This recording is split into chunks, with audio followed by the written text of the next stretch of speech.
Oke, kali ini kita mau penservisan repo absolut. Kita bongkar total ini karena mau mengganti per engkol, dan ini kita setim dulu karena memang kotorannya begitu banyak. Setelah kita setim, kita bersihkan. Untuk motornya pun kita bersihkan semua, untuk dari kotoran-kotoran baik tanah maupun debu-debu yang banyak sekali.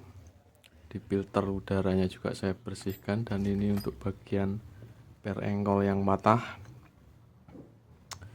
Dan untuk video penggantian per engkol sudah ada di video sebelumnya. Dan ini untuk laher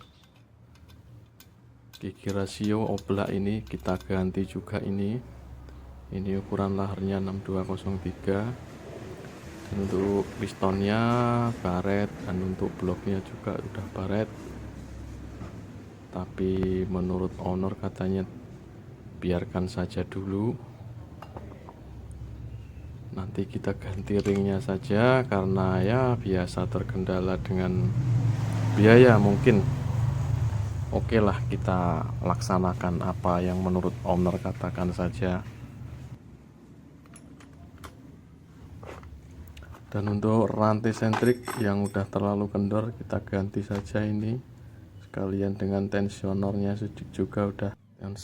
juga sudah rusak. Dan ini ada sedikit retak di bagian baut step, dan itu sudah saya buatkan video. Dan ini lahernya sudah saya ganti. Untuk laher gigi rasio itu saya ganti dengan yang bermerek.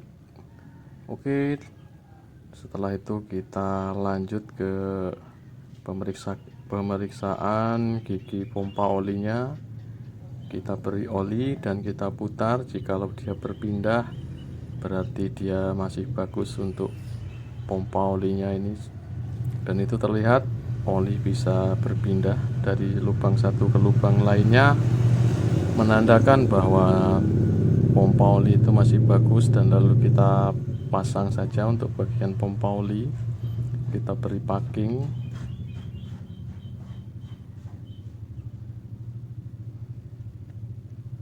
Ya, kita pasang. Dan untuk pergantian per engkol dan pengeleman di bagian yang retak untuk bagian baut dudukan stepnya sudah saya buat video di video sebelumnya. Oke, setelah itu kita pasang bagian pompa oli. Kita baut dengan baut 8 3 biji. Kita baut, kita kencangkan secara merata. Setelah kencang nanti kita balik, kita putar-putar bagian gear pompa olinya, jangan sampai dia keras, dan harus bergerak dengan normal. Dia bisa diputar dengan tangan.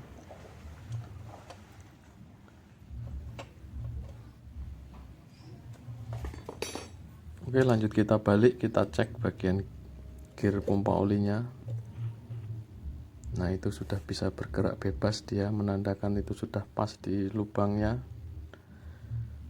Dan selanjutnya kita rakit untuk bagian kopling. Kita masukkan bos-bosan dulu.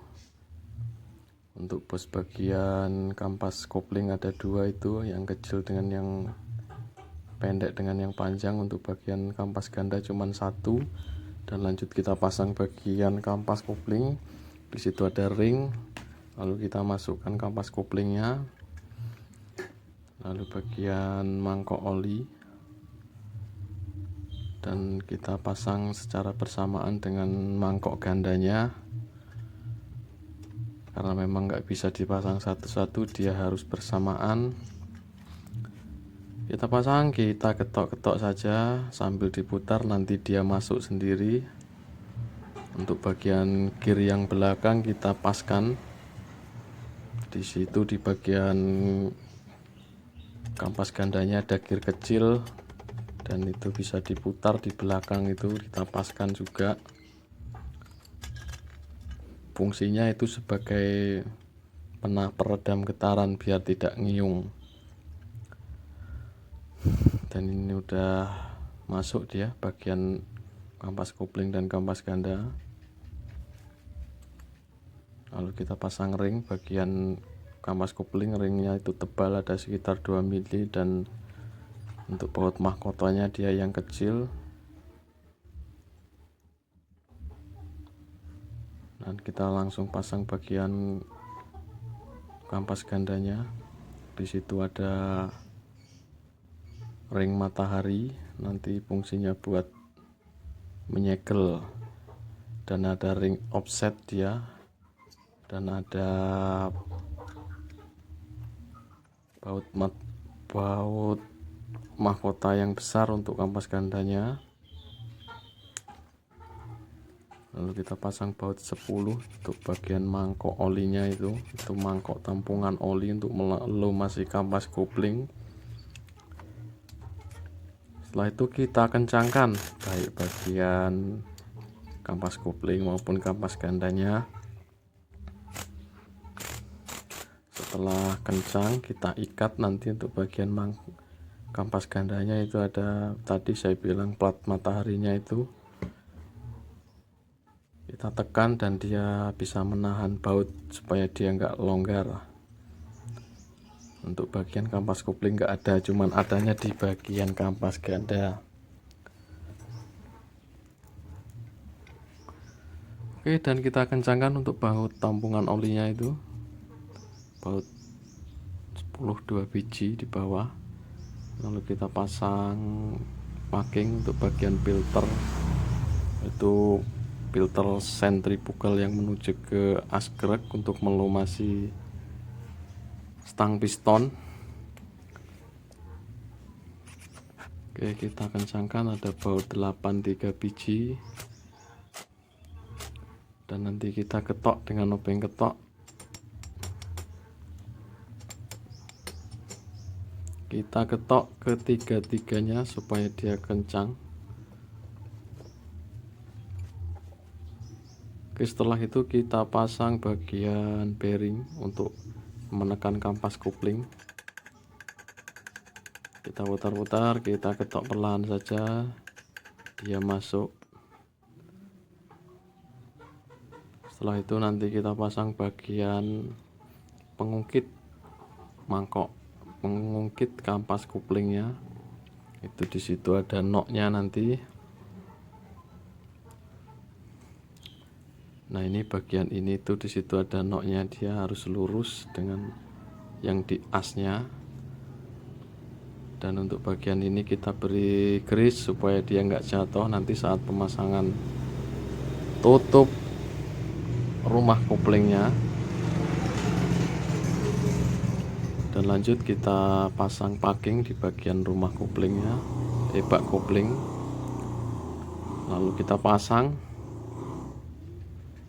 Saya nggak menggunakan lem karena memang bagian itu masih bagus, dia tidak tergores. Kalaupun tergores lebih baik dikasih lem supaya nggak bocor. Untuk motor ini masih bagus dia, jadi saya nggak menggunakan lem, cukup packing saja. Oke, dan lanjut kita pasang bagian baut-bautnya. Ada baut sekitar 10-an biji, baut 8.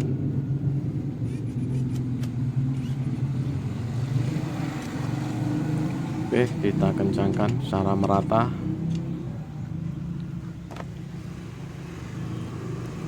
Dan lanjut kita rakit untuk bagian magnet. Untuk rantai sentrik kita ganti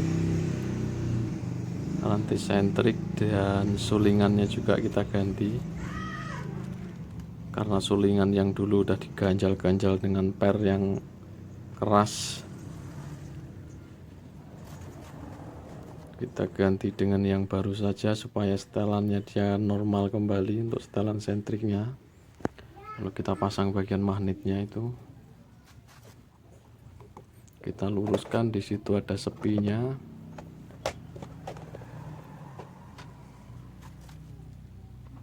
Oke, setelah itu kita pasang gigi starternya. Di situ udah ada lubang dan asnya, kita paskan saja. Kita luruskan dan kita masukkan.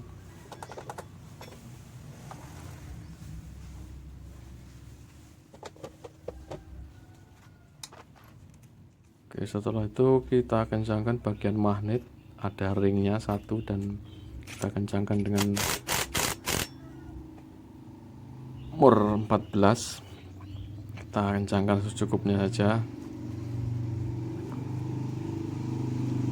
Setelah itu kita pasang bagian penutup koplingnya, kita beri packing juga, dan ini sudah saya beri packing dan enggak saya kasih lem karena memang bagian itu masih halus dan rata, belum ada dekokan atau goresan dia, jadi masih aman dia kalau diberi packing juga tanpa menggunakan lem.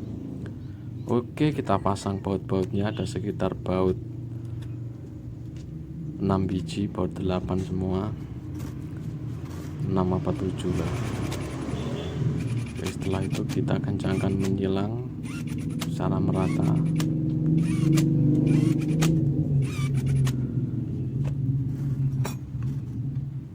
Dan lanjut kita gunakan kunci manual saja. Yuk kita kencangkan perlahan kanan kiri sampai benar-benar dia rata.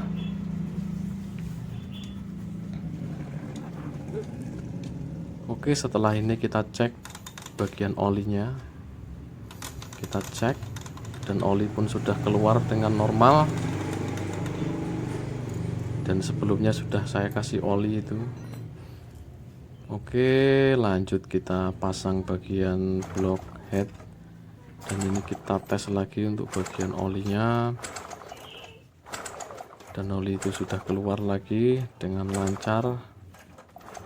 Dan kita rakit sekalian untuk semuanya. Setelah kita rakit, kita tes tanpa menggunakan knalpot, dan motor pun ya lumayan lah, nggak berasap, tapi suaranya agak kasar karena emang bagiannya tidak dilemer, bagian blok. Dan ini untuk bagian yang bocor ini udah kering, dia nggak bocor lagi. Ini tadinya bocor untuk bagian sini, sudah ada video sebelumnya untuk penanganan ini. Oke, dan lanjut kita pasang bagian knalpot dan lain-lain, kita tes kembali. Dan untuk motor ini pun sudah siap, sudah jadi, tinggal kita pasang bagian bodi-bodinya saja dan udah selesai. Dan terima kasih kepada yang menyimak, dan khususnya pada owner yang telah mempercayakan ke bengkel kita. Oke, dan sekian.